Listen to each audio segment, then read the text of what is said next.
ஐயா அந்த 16 நாள் திமுக காரங்களை, திமுக அரசை 33 மாத காலமாக நான் பேசாத பேச்சு இல்லை.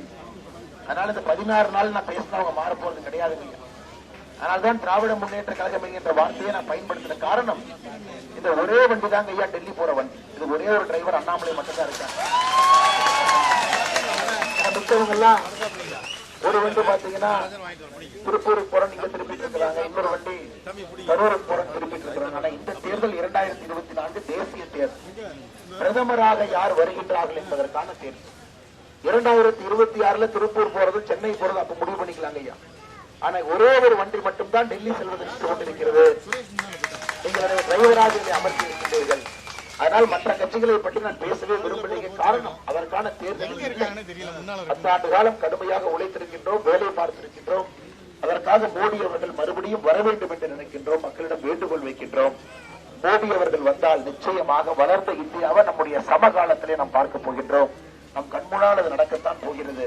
அது வந்திருக்கக்கூடிய எல்லா நண்பர்களுக்கும் காலையிலே வணக்கத்தை தெரிவித்து முருகப்பெருமானுடைய மருதுமலை முருகப்பெருமானுடைய அருளோடு இங்கிருந்து ஆரம்பிக்கின்றோம். நீங்களும் வந்திருக்கிறீர்கள்.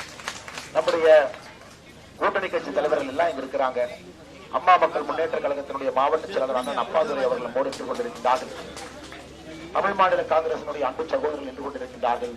நம்முடைய பாரதிய ஜனதா கட்சியினுடைய மூத்த தலைவர்கள் எல்லோரும் இருக்கின்றார்கள். குறிப்பாக மாவட்ட தலைவர் அண்ணன் ரமேஷ் அவர்கள், வடவள்ளியுடைய ஒன்றிய தலைவர் பாலகண்டாஜுனி அவர்கள், துணை தலைவர் அண்ணன் பிரேமன் அவர்கள், மாவட்ட செயற்குழு உறுப்பினர் அண்ணன் அண்ணாமலை நாதன் அவர்கள், மாவட்ட ஊடக பிரிவு அருமை சகோதரி காயத்ரி அவர்கள், அம்மா மக்கள் முன்னேற்ற கழகத்தினுடைய வடவள்ளி பகுதி செயலாளர், வடக்கு சட்டமன்ற தொகுதியினுடைய பொறுப்பாளர் அண்ணன் கருப்புசாமி அவர்கள் எல்லோருக்கும் இந்த நேரத்தில் நன்றி இழந்த வாழ்த்துக்களை வணக்கங்களை தெரிவித்து, குறிப்பாக இந்த பகுதியினுடைய முக்கியமான பிரச்சனை என்னன்னாங்க ஐயா, ஐஓபி காலனியில குப்பை சுத்திகரிப்பு நிலையம் வேண்டும் என்று.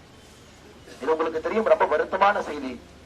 குறிப்பாக தமிழகத்தில் திராவிட முன்னேற்ற கழகத்தினுடைய ஆட்சி வந்த பிறகு இந்த 3 ஆண்டுகள்ல இந்த குப்பையை சரியான முறையில சுத்திகரிப்பு செய்து அந்த ஊரை நீட்டாக கிளீனாக வைத்திருப்பதுல ஒரு இடமாக கீழே போய் கொண்டிருக்கின்ற. உதாரணத்துக்கு சென்னை பாருங்க, 45, 46வது இடத்துல இருந்து சென்னை இன்னைக்கு 199 இடத்துல போய் நிற்கிறது.